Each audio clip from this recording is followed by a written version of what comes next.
Men and women both struggle. Gang. I just heard though in the conversation that just happened, I just heard a lot of the similarities in regards to black men and black women, or just women and men, period, having struggles. And I really wish that we can have these conversations without it going into a competition of who has it worse. The struggle Olympics. Right. Because we just got reduced up here. Literally. Yeah. Wait, you said y'all got reduced? Yeah, we said y'all keep making jokes about that regression shit and saying, like, you even clumped me in with the I made a joke about it.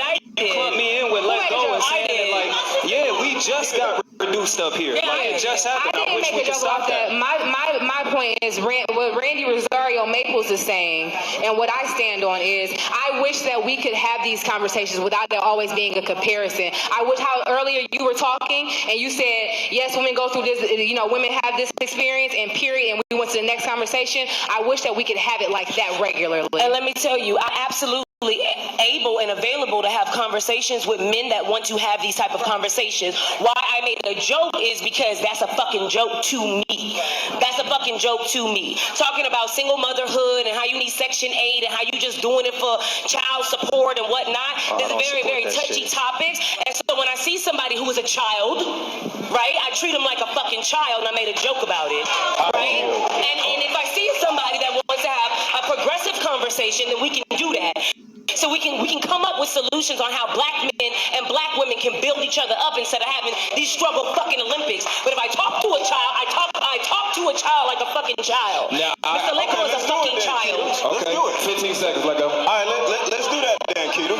Everything that Randy said at first, right? Postpartum and everything. And like I said, I paid attention to everything that she went through because, I follow her and I gave her grace in any kind of way I could. So I remember when she went through that, right? So when she was talking about it, I wanted to stop everything and just give her grace right then and there. Because the thing about it is, if you really listen to everything that Randy said, she needed support. She needed somebody on her side, and it was a lot because, like I said, I got a husband. Yeah, I get it. I was just letting you know. Yeah. I'm not a single mother. Right. That's a problem, I get right? it. But the thing about it is, some women go through the same thing that Randy went through, right? And you go through it by yourself. Yeah. And my whole point is, put yourself to the best of your ability.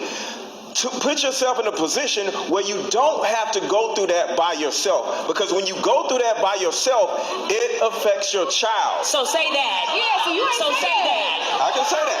Say that. I gotta interject. We gonna receive that. I gotta interject. So listen, I gotta say this. I have to say this. Hold on. Hey, overflow. It's a live show. Overflow. You gotta hit him with that Carmichael. I didn't think I was gonna spend so much time telling y'all to shut the fuck up. So I want to add this point, and Keita and Trip, you can bounce in as well if you feel necessary.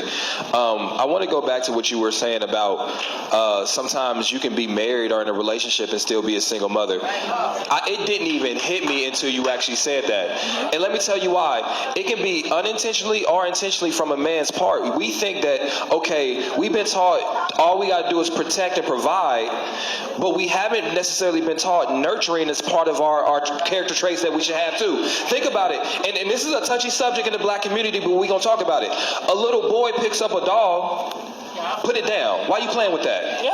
Put it down. And then it's these things that we're putting in that is not even expected. Like holding a doll as a child, as a man, is seen to be gay or feminine or whatever, and you shun him. And then we wonder why when boys turn into men, they're not there to hold their little children. Kids. And so what I'm saying is, it's some things that we have to deprogram, because you can be in the home and still feel like just because you bring in your check in that you don't have to teach your children how to read, take them to school, take them, say, hey, you need a night out? Let me take the kids I helped create. And so then you do have this situation where you can be a single mom.